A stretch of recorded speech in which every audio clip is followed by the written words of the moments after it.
Speaker पद को लेकर सत्ता पक्ष और विपक्ष में माथापच्ची चल रही है।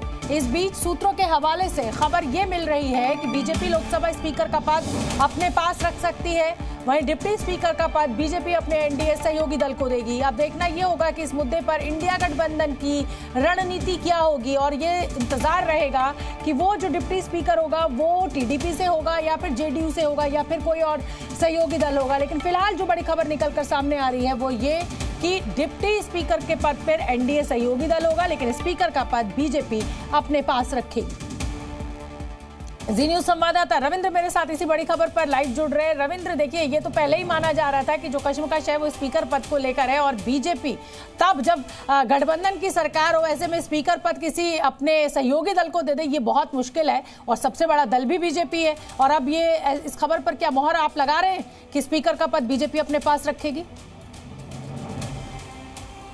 बिल्कुल बिल्कुल, जो हमें सूत्रों से जानकारी मिल रही है हाईली प्लेस सोर्सेज से, स्पीकर का पद को लेकर ये सहमति एनडीए में बन गया कि ये बीजेपी के पास रहे। बीजेपी का ही कोई नेता स्पीकर बने यानी बीजेपी का सांसद स्पीकर बनेगा। एनडीए के सभी घटक दलों में ये सहमति बन गई है। लेकिन उससे भी बड़ी बात है कि जो डिप्टी स्पीकर, एनडीए गठबंधन पहले से बोल रहा है कि डिप्टी स्पीकर परंपरा के अनुसार उसे मिलना चाहिए।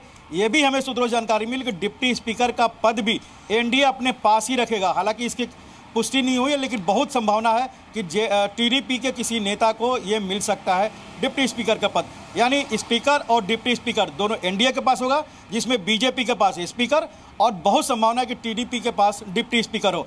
यानी जो परंपरा की दुहाई दे रहे थे कांग्रेस, उस परंपरा का कहीं पर बीजेपी नहीं मानने वाली, क्योंकि बीजेपी नेताओं का कहना है कि आप रहमान खान को कैसे भूल सकते हैं, जब यूपीए ने उनको डिप्टी चेयरमैन बनाया था, बीजेपी को नहीं दिया था। पीजे कुरियन को कैसे भूल सकते हैं, जब यूपीए ने बीजेपी को नहीं देकर अपनी पार्टी को चेयरमैन और डिप्टी चेयरमैन दोनों बनाया था। तो परंपरा की दुहाई कांग्रेस न दे, इस बार हम स्पीकर और डिप्टी स्पीकर अब रविंद्र चलिए देखिए एनडीए घटक दल के पास। रविंद्र, अब ये तो आप बता ही रहे हैं कि और आप जब ये खबर दे रहे हैं तो मुझे पता है कि ये खबर सही भी होने होगी। अब आप मुझे ये बताइए कि बीजेपी से स्पीकर बनने कौन जा रहा है? क्या एक बार फिर से ओम बिरला या फिर किसी और को मौका मिलेगा? एक छोटी सी हकीकत बता दूं, 2019 की अमित शाह अध्यक्ष थे, 2-3 बड़े नेताओं ने 3 नाम को सेलेक्ट किया और उस समय अरुण जेटली के पास ये तीनों नाम भेजा गया कि इसमें से आप देख लीजिए सबसे उचित कौन होगा। उन्होंने तीनों में से एक का नाम बोला कि ये सबसे उचित होंगे, लेकिन उसको भी हटा करके ओम बिरला को सेलेक्ट किया गया था।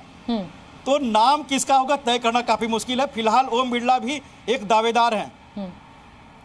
बिल्कुल। और रविंद्र, बीजेपी जो है वो सरप्राइज देने वाली पार्टी भी रही और बीजेपी का कोई खबर भेद पहले खुल जाए समय से पहले ये कभी होता नहीं है, तो इस बार फिर वही उसी पर कायम है बीजेपी। लेकिन आप फिर भी नजर बना के रखिए और कुछ भी खबर आपको मिले तो फौरन हमारे दर्शकों तक पहुंचाइए। जी न्यूज़।